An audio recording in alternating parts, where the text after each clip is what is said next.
Hello everybody, I'm Takeshy and today I'm gonna do something strange. Something completely different from what I usually do. And quite frankly something I'm not the best at, so I would appreciate the practice of. Which is reading. You heard it right. I'm gonna read a fanfiction written by Quill I mean Quill Scroll. And the title is Sky Dancer. I obviously didn't mix up the title and the name. We are off to a great start. Okay, let me start over. I'm gonna read a fanfiction written by Quill Scroll, and the title is Sky Dancer, the first flying unicorn. There we go. I can do this, see? So, okay, let's calm down. So, this is gonna be a crossover of My Little Pony Friendship is Magic and Doctor Who. Sounds interesting, alright? Are you with me? Or are you not with me? I already mixed it up. I can't believe it, how bad I am. So, I'm sure I will mess it up. I'm sorry, alright? I'm apologizing in advance. This is gonna be a horrible mistake I'm gonna make. If I'm gonna try this. And I have no idea, I have absolutely no idea how I'm gonna edit this, or I'm gonna edit it or not, or if I'm gonna be able to read it in one take. Because to tell you the truth, this is the first time I loaded up this prologue page right in front of me, and I'm gonna leave a link for you so you can read at your own space, or you are welcome to stay here with me and enjoy my cringy voice acting and my bad reading. You have been warned. This is gonna be bad. Not the story probably, but me. And I'm gonna skip the author's note because it's only basically a disclaimer that it is a crossover, it's mostly PG, and there is a spoiler, which I have been warned of. I'm not gonna go that fast. The prologue seems long enough for me to tackle on one take. I don't know if it's really long or just the formatting makes it long, but I'm gonna read the prologue today. And I hope you will enjoy it. And I hope you will enjoy it as well, Quill Scroll. I'm sorry in advance. So let's start the prologue. A tale of how it all began. Starbreeze nested herself into the clouds to get herself comfortable. She stuffed part of the clouds onto her neck to make a makeshift pillow. She then laid on her back facing up into the night sky. Starbreeze lifted up one hoof above her and squinted one eye shut as she measured the distance between the stars using her hoof as a marker. Using this body part as a sort of measuring stick was somewhat difficult for her, largely because of the color of her hide. She was an all-black foal, speckled with white tiny dots. Day or night, she looked almost exactly like the starry night above her. If it weren't for her multicolored mane, which shifted from yellow at the base, then red, then deep purple, and ending in black, which basically simulated the setting of the sun, Starbreeze might actually look almost invisible if the starry night sky was the background. At least, the tips of her hooves were white as well, that made a better contrast against the starry night sky. Whether it was because she had the color of the sky, the color of her mane, or simply her name, Starbreeze found she actually did have fascination with the night stars. She loved how they sparkled and twinkled. She explored the night sky in other ways too, including a telescope. She could never get enough of it. Often she liked to imagine that the stars were composed of sparks of pure magic sparkling in the sky. That, perhaps more than anything else, was what gave the stars such an intense allure for her. It was an attractive idea for her that, by understanding and becoming one with the essence of the stars, she could also, according, master magic itself as well. If one concept was tied to another, she reasoned to herself, then mastering one, she could also master the other. Daddy should be home soon. Strawberries thought to herself. It's been a while. A few days at least. I don't know. I lose track of time sometimes. Tonight, it will be worth it. Tonight I will get him to confess. Tonight, he will tell me everything on how he did it. How he managed to fly. Maybe, if I can learn how he did it, then I can learn how I can accomplish my own goals. Strawberries grew confident and even cocky smirk. My family laughs at the face of impossibility. Ha! Ha ha ha ha ha! Take that, you lousy logic! Pow! Kapow! Right in the muzzle! That will teach you not to tell me what I can and can't do! Ha! Starbreeze crossed her right bent hind leg over her left and dangled it in a bit cozy, lazy manner. She hummed to herself somewhat to help occupy her mind. In truth, she was trying desperately not to get too impatient, but that's a hard lesson for any young fool. She then squinted irritably as she thought to herself, "Damn it! What's taking him so long?" Further north, the moon's light peeked around the black cloud.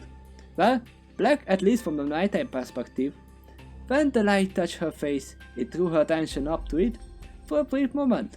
There, unmistakably, was the light of the full moon with Nightmare Moon's shadowy face cut all over the side of it, just as it has always been for many centuries. For Starbreeze, it's the way it has always been her entire young life, and as such, she regarded it as downright normal. The only thing that made it look strange was her perspective when viewing it. Looking above her facing upwards, it made the moon look upside down. If the moon was all one single light, she wouldn't have noticed, but the face of Nightmare Moon seen upside down made the moon look a little strange. In fact, it was so strange for her that she decided to roll over while keeping her eyes locked on the moon. Likewise, it made the moon seem reverse itself, now looking right side up. "That's better," she thought to herself, then gave an impatient sigh. Cheese and biscuits, I hate waiting, I hate it, I hate it! Besides, why won't I can just ask him, huh? Starbreeze sat up straight and closed her eyes. She concentrated for a moment, then whispered out of her breath, "Father, where are you?" Right after saying that, she felt the wind carry away her breath. Several moments passed when she felt the wind return, this time with a message of its own. "Look behind you," advised the familiar voice carried in the wind. She did. Looking behind her, she grinned as she saw a familiar vortex of wind spiraling towards her. Some nearby clouds got swept up in that vortex. In the eye of that storm, a tiny figure emerged and gained more distinctive detail the closer he got. It was her father, alright. A light blue coat unicorn with a long, white, flowing mane. He flew at her with his cloak spread apart from the inside, using each of his hooves inserted into a groove on the inside of the cloak at 4 separate points. By putting his hooves into each of these points and forcefully spreading it apart, he effectively made a glider out of what was essentially a cloak made of clouds, although the cloud was magically condensed to become much more solid and permanent in form. When he flew near, he swooped up for a moment so fast she lost visual track of him for 3 seconds before he descended like a meteor crashing down on a little island of clouds Starbreeze was on. After landing, an intense whoosh of wind flew past Starbreeze as it did in every direction around her father. Under the force of that explosion of wind, the cloud under his hood spread apart, making it look like he landed in a small crater he just created. At first his gaze was directed downwards as the cloud flew down, settled around him, then he glanced up and smiled fondly at his daughter with kind and gentle looking yellow-rimmed eyes. "Happy birthday, Starbreeze!" Her father congratulated after he settled. "Took you long enough?" Starbreeze complained with pouty face. "Mother and I have been waiting all night." "I'm sorry," her father apologized. "It wasn't my intention to annoy you. Tonight least of all.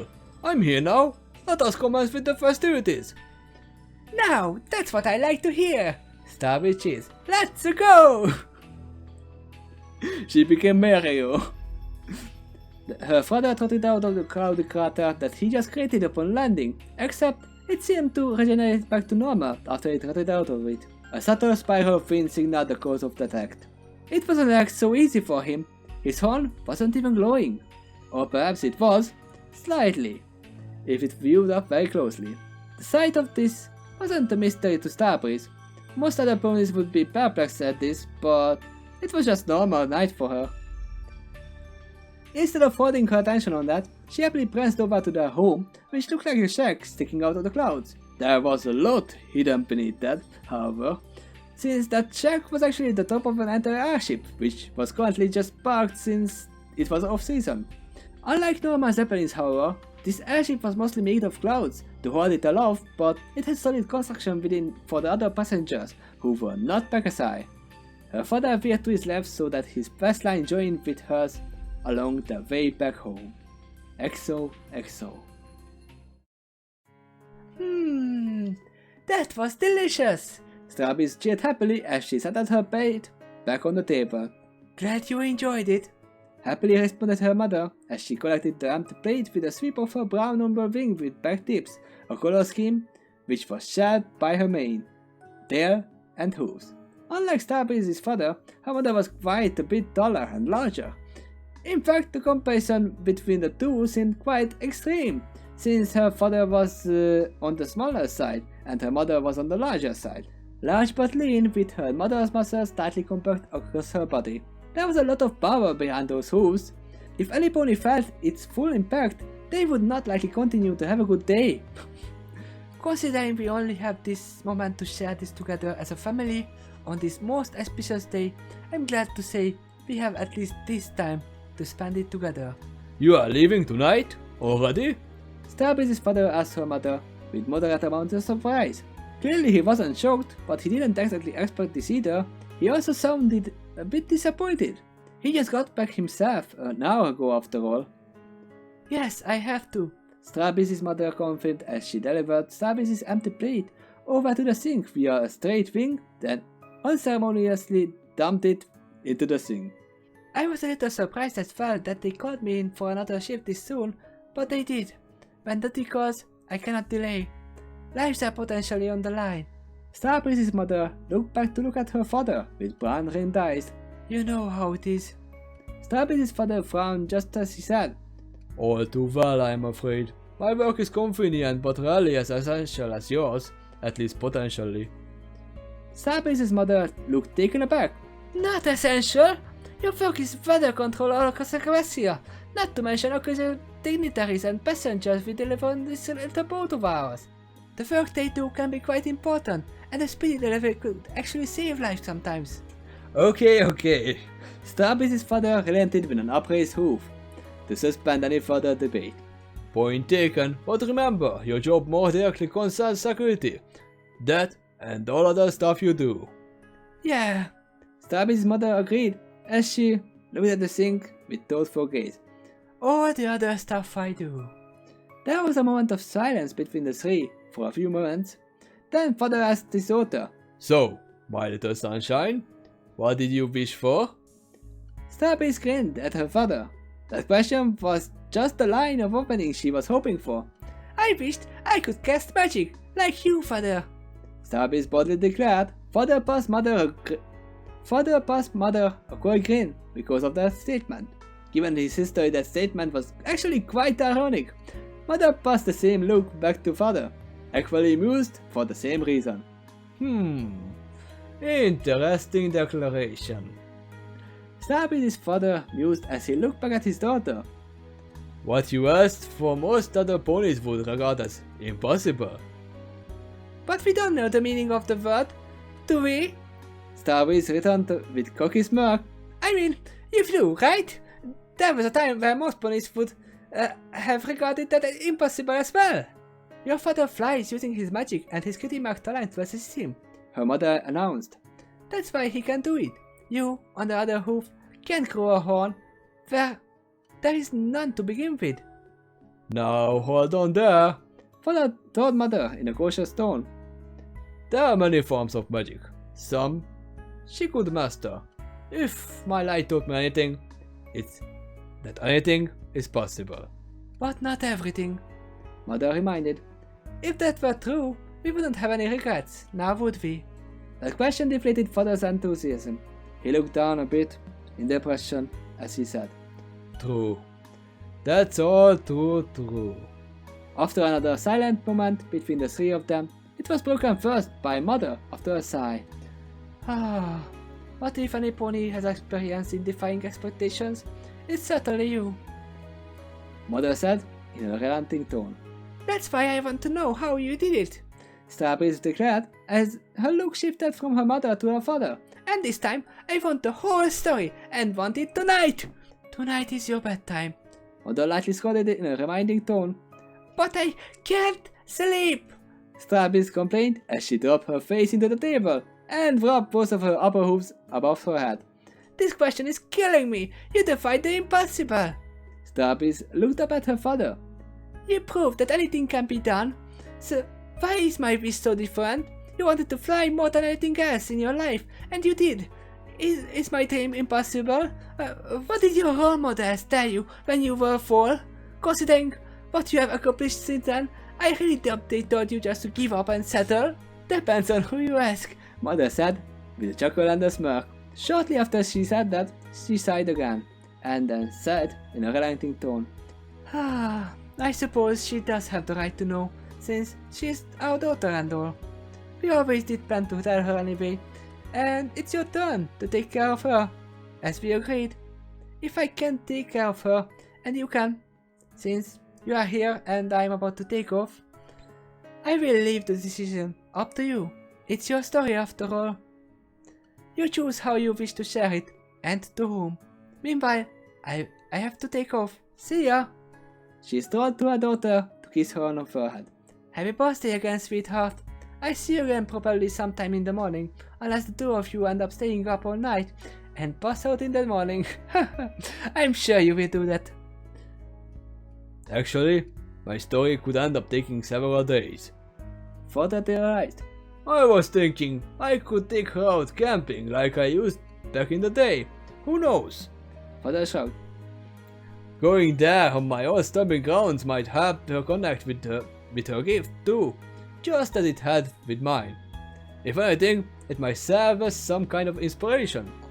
I always did want to tell some pony this story, and when I do, I want to tell it right. Camping, huh? Mother reflected as she lifted her head above her daughter's forehead, following the kiss. How long do you think you will be gone? A week maybe? If that's what it takes. Father confirmed with a rare stern look in his eyes. It always excited Starbreeze to see it. Little did she realize her mother felt the same way. If I'm going to do this, then I will see it through the end, however long that may be. I wonder if you still recall why this is important. Can you afford the time? Mother queried Father. I know we are not tight for bits right now, but sometimes your duties are very important and can be put off. It's alright, I can afford the time, Father said with a confident half shrug. If it turns out that's not true, your friends can contact me via the wind. Come to think of it, you can as well. Drop me a line whenever you feel like it, but I doubt I will have to remind you where we will be. If you are serious about this, bring the stone, Mother advised in a serious tone. Father nodded with a meaningful look in his eyes, as he said, Agreed. Why? Starbreeze asked. What's so important about the stone? You practically bring it with you all the time. The stone Starbreeze referred to was the one Father often wore dangling around his neck, a straight-tipped crystal with a reddish hue, hanging on a string. I'll get around that part too, I promise, Father promised his daughter. You are really going to tell her that part too? Mother asked Father in concern. She needs to know, Father argued back to Mother. It might be her responsibility too, someday. She should at least know what it is and where it came from. Before she decides on anything, I want her to be able to make an informed decision. Besides, she doesn't have to think about it too seriously right now. She still has some years to dwell on it, but the earlier that starts, the better. I suppose you have a point, Mother agreed. But that knowledge is somewhat dangerous. You make sure she understands the full implications of it before she decides anything regarding it. Right now, I'm just telling her a story, Father said back. A story of my life. When it comes for her to make her own story, then she shall. In the meantime, In the meantime, it might help her to understand her legacy and what came before her. That's understandable, Mother said back, then sighed. Well, I have to go. Take care, you too. You know how to contact me if you have to. Father checked. Of course, Mother replied as she started to take off. As for you, little one, Father looked at his daughter. Come with me.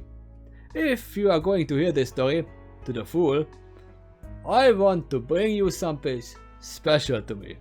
In a way, it's where my tale truly began. Starbreeze smiled eagerly as she said, I can't wait! And that is the end of the prologue. I hope you liked it, and I'm gonna tell you this. There is a lot of cuts. I quite enjoyed it. I hope you enjoyed it as well. I don't know how this will end up. I will have to edit a lot out because I butchered everything. There are lots of very extremely hard words right next to each other. It's nearly a tongue twister to say some of these sentences. But the story itself, so Starbreeze is a little foal. Is she a unicorn? Is she... we don't know if she's a unicorn or Pegasus or something. Hi, I'm here from the future to interrupt myself.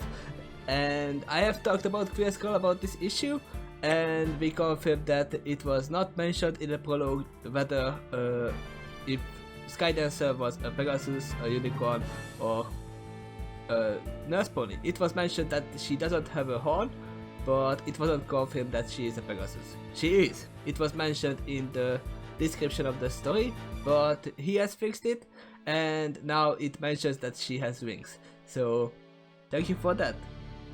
She is a Pegasus. Now we know. Also, yes, I noticed while I was editing this that my microphone was way too close to my mouse and you heard all of my stupid breathing. I'm seriously sorry about that. Next time it will be much better. I hope. So let's see, what do we know about this story? Well, first of all we have our main character, Skydancer. Looking at the title, it looks like she is a unicorn. It's not quite clear from the story itself that she is a unicorn. And I was ranting for a long time about this, that she is probably a unicorn, because the title mentions it. No, it doesn't mention it at all. It's Starbreeze, what we are looking after. Starbreeze is a Pegasus, and Skydancer is a unicorn who is Starbreeze's father. I totally messed up the names, I know I'm stupid, but that happens, so I'm gonna just skip ahead that part while I was ranting about this, and I hope my doggo stops messing up my pen. So let's see, what do we know about this story so far? First of all, we have the main character Starbreeze, who is a little foal at this point, and also a unicorn which is not found out in the story at all. Yeah, Quill, I think you needed to remind us that other than in the title that it is mentioned that she is the flying unicorn, in her description it's not said that she is a unicorn. But other than that, the description is perfect. I hope my drawing is good enough for you. That's how I imagine her. And her father is actually quite unique, let's just say it like that. He is a unicorn who can fly, so not truly a flying flight, it's like a glide made out of clouds. It's okay, it's fine. I'm more interested in his special power, which is reading the wind or hearing the wind. They have a wind phone. Yeah, but this is gonna be an interesting story, because there is definitely something about that crystal that is gonna be her responsibility later on. So the first episode is gonna be probably her father's tale of how it happened, or are we gonna actually learn about her father only? I don't know, but this is gonna be a very interesting story so far, and I hope you like this reaction, and I hope you like this reading session because it was killing me. It was killing me. I told you, I warned you that I am bad at reading. So you have nothing to say, but I hope you were here the entire time, and I'm curious to see where this is going. I'm curious where her mother is in a shift. Where is she working? I know they have this little zeppelin, which is half clouds, and it is having a lot of passengers who are very important, but not as important as the crystal, and that is gonna be on the next reading session. I don't know how you will like this. I'm curious about the responses, if you like this kind of thing. This is the first time I'm doing this, as I said, and I had a hard time reading but just for you to look back, just some bloopers. There you go. Now that's what I like to hear. Ow. Tonight is the bad time. Happily responded her Okay. Glad you enjoyed it. Glad you enjoyed it. Starpiece's father looked back to look at her father with brown rimmed eyes. The work they do can be quite important, and the speedy delivery could actually save some. You are leaving tonight already? Why? Starpiece asked. What time?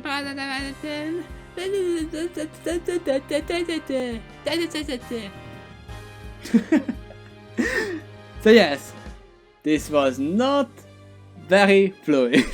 I can tell you that, but practice makes the master, that's for sure. I'm curious how you feel about all this new series I'm making. I want your building critics how to make it better, and what was done right, what was done wrong. I'm all ears, I'm all eyes. The comment section is down below. You can read it up, bring it up in flames, because I know I did a lot of things wrong, but I hope at least you liked it a little bit. Just a little tiny bit. At least not my reading, but the story itself. And also you can write all your building critics to Quill Scroll as well. I'm pretty sure he will listen. But now, thank you for listening, thank you for being here, and see you next time. Bye bye.